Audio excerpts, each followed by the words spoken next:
Sahanavavatu Sahanau bhunaktu Sahaviryam karavavahai Tejasvinavadhitamastu ma vidvishavahai.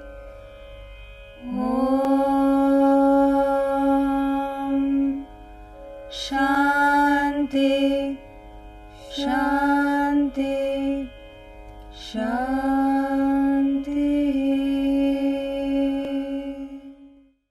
A room may be beautifully decorated, may have the most exquisite furniture, well done up. Everything is perfect in the room, except that there's no light. It's in complete darkness. And because while you're trying to move around the room, while you're trying to negotiate your way through the furniture, you get hurt. You hurt your knee somewhere, you trip over something. And so what you do is, you try and rearrange the furniture in the room. It doesn't help. You may rearrange it 1,000,000 times over. You will still get hurt. What you need is light. How much light? Just a candle light is enough. One candle is enough for you to see your way through the room. And then the same furniture, the same fixtures, the same room that was giving you pain earlier now gives you joy. And so is it in the world. The world is a beautiful place for us to live in, except that when you and I try and interact with the world, we end up with sorrow instead of joy. And therefore it is that people across the world are in grief, are in sorrow, in depression. The very fact that the largest selling drug in the United States is an antidepressant speaks volumes for all of us. And we are not far behind. So what we need is not to rearrange the world, which is what we're doing. Billions of dollars, the effort of thousands of people going into changing the world, improving the world, making the world a better place for us to live in. It still doesn't help. It doesn't help because all that happens is our expectations go up. But we experience the same sorrow, the same depression, the same lows in life. All we need is what? Light. What kind of light? Knowledge. The light of knowledge. So, that's what it is. And in the Gita, in this chapter, Arjuna is grieving. Arjuna is a mighty warrior. He has fought many, many battles before and won, come up with fabulous results. He is well skilled and the best person to lead the Pandavas in this righteous war. And yet, when faced with this battle, the battle of his life, he crumbles and is in grief. So Krishna tells him, you're grieving. When you're grieving for people that you should not be grieving for. You're mourning about things that you should not be mourning for. And he's not telling Arjuna that, he's telling every one of us that. Because in life you should be, as Swami Ramatirtha said, your only duty in life is to be cheerful, to be jubilant, to be exuberant in life. You look around you, there's nobody who's joyful. And even by mistake, if you end up cheerful, people around you say, and you're bubbly one day. People at home say, what's wrong with you? Why are you hyper? People at work say, have you gone mad? because you're full of beans. So not only are you not cheerful, but you can't tolerate anyone else who's cheerful. This is our condition. So therefore what he's saying is, you don't, and Arjuna is grieving about impending death, about those who are dying. The message is, if at all you should be grieving over the living who are living such meaningless lives, without purpose, without a sense of direction, and yet everyone is busy. You call anybody to anything, particularly in a city like Mumbai. Oh no, I'm busy. What are you busy doing? Nobody knows what they're busy doing, but everyone is busy. So, get meaning, get purpose, and then you'll find the joy in life, which requires you to remove your ignorance. The problem is because we are all in ignorance. The Bhagavad Gita gives us knowledge. Arjuna is grieving, as you'll all see here. The first 10 verses is all still Arjuna's grief continuing, hangover from the first chapter. And Krishna does not sit there and comfort him, does not sit there and cry with him, gives him the truth, uncompromising and forthright. And that is what dries up his tears. That's what makes Arjuna sit up and listen to Krishna's message. And it takes all of 3 hours approximately. 18 chapters of the Gita to just recite it takes about 3 hours. And this enables Arjuna, who's in a totally broken down condition, to get up, find his feet again, find his moorings again, and fight the battle, and most importantly, win it. And so will we. We are also facing battles in life. We are also, in fact, we are born in this battlefield of the world. Problem is we don't know how to face it. So what does the Bhagavad Gita do? First of all, it gives us knowledge of the world.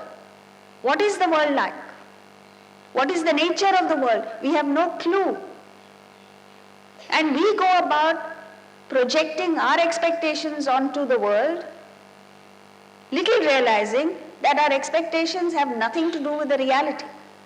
And so we are positioning ourselves for failure, for disappointment, for frustration. And there is plenty of it in our lives. The Bhagavad Gita also gives us knowledge of yourself. Who are you? What are your component parts? And how do you interact with the world? How do you establish the right relationship with the world? The problem is all lies there. Nothing is wrong with the world.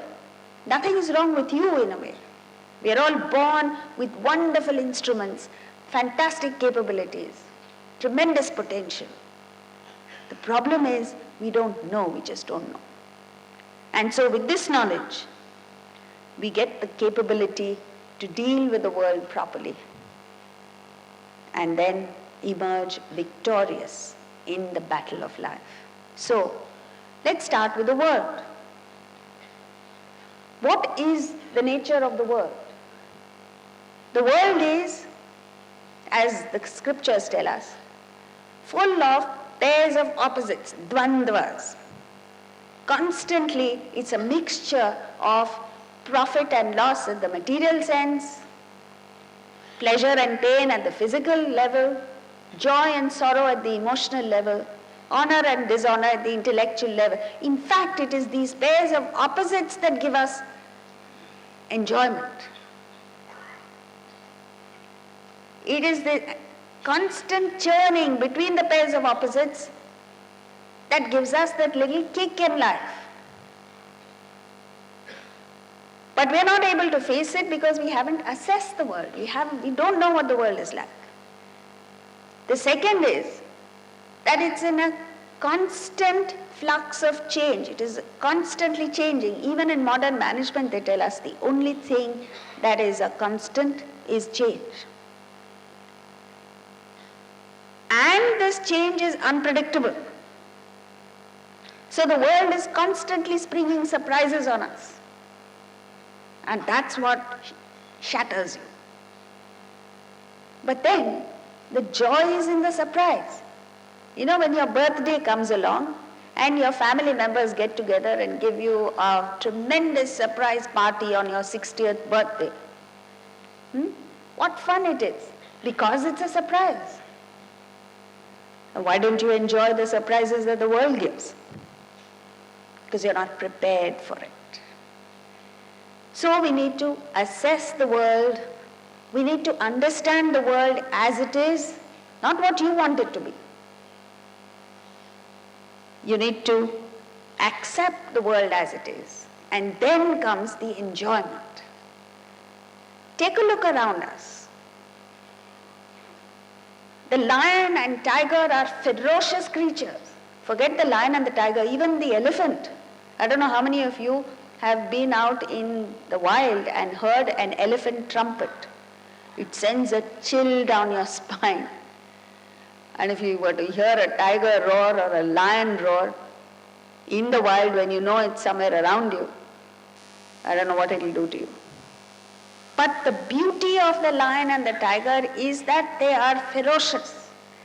And you take a lot of trouble to see these animals because they're rare now.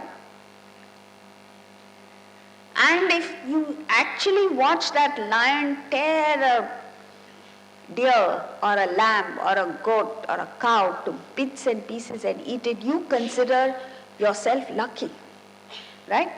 So it is not the ferocity of the lion or the tiger that upsets you. You enjoy it because you have made an assessment of that lion or tiger. You know the beauty of the lion or tiger is its ferocity.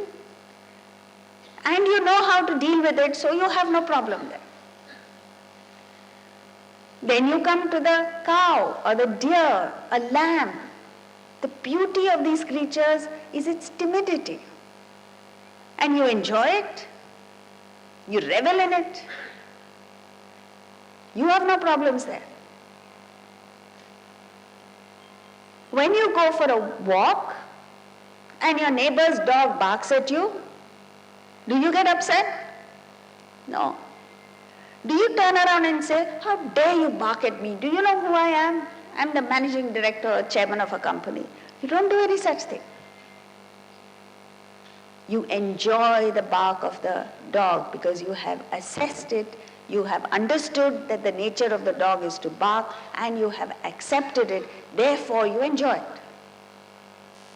But when it comes to human beings, there is no assessment, there is no acceptance, and therefore there is trouble there. There are problems. So there are some human beings who are ferocious. They will attack you at the drop of a hat.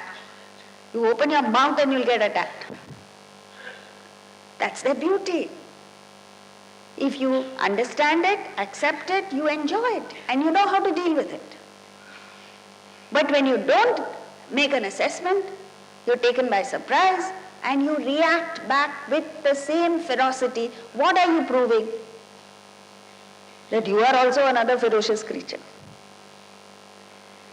So once you understand the world, the next is you need to understand yourself. Who am I? We go about the world gaining, we are in the age of knowledge capital, so we gain knowledge of everything in the world except ourselves. So when you don't know what the world is like, when you don't know what you are like, it's a mess. Life becomes a mess. So who are you is the question. Who do you think you are? What are your component parts? When you stand before a mirror, what do you see? Or let's take an example. A car. The first thing that you want about a car is that it must look good, right? The body must look attractive. But is that all that you look for in the car? No. The next thing that you look into is what? The performance of the car, the engine. So even if you are not an engineer, you go into the details of the performance of the car, the fuel consumption, so on and so forth, to make sure that the car will give you a nice ride. Is that all that you need in a car? No, you might have a wonderful looking car with a very, very powerful engine, but if the person who's driving the car is not a skilled driver, then you're in trouble, because the same power of the engine, instead of being a blessing, becomes a curse. So you need a well-skilled driver. The faster the car, the more powerful the engine, the more skilled the driver should be. Like racing cars need drivers who are absolutely alert and skilled. An ordinary Fiat is okay, especially in Mumbai city. Maximum that will happen is your car will get a dent if you're a bad driver. Then there is the most important component of the car, and that is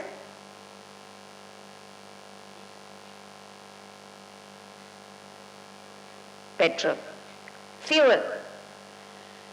You may have everything, but if you don't have fuel, when you go to buy a new car, they put just enough fuel in it so that you can ride from the showroom to the nearest petrol pump. And if you forget to do that, if you forget to fill in fuel, then you'll end up having to push that car. So the four components of the car are the body, the engine, the driver, and petrol. Now come to us. We also have four components. The four components are, number one, body. When you stand before a mirror, you see your body. Inside the body, it's not just enough to have a nice body. You need to have the engine that is driving you to activity, and that engine, the inner personality, consists of the mind and the intellect. This is your inner personality. The mind, which is the seat of emotions and feelings, emotions like love, hatred, jealousy, anxiety, fear, anger, so on and so forth. And you have an intellect or buddhi with which you discriminate, you analyze, you distinguish between pairs of opposites, you judge, you discern. So there is the body, which merely perceives and acts, the mind and intellect that drive the body to activity, that control the body, and a fourth component, very important component, which we never take into consideration, but is the most important in us, is the spirit. The spirit is like the fuel in your car, is like the petrol. Just as without petrol, even the best car is useless, can't move. Similarly, it is the spirit that lends life to the otherwise lifeless ingredients in us. So these are the four components. Now you need to know how to use these components properly. Spirit is a given. It merely enables you to function. It has nothing to do with the quality of your activities or the quality of your life. So for the time being, we leave the spirit alone. The body acts, perceives and acts. But the body needs to be driven by either the mind or the intellect. And so there is a clear hierarchy in these four components. The hierarchy is, the body is the lowest. Next please. The body is the lowest, least powerful, least capable of giving you happiness. It's at the bottom of the rung. And yet, all of us, all over the world, are only chasing after the body.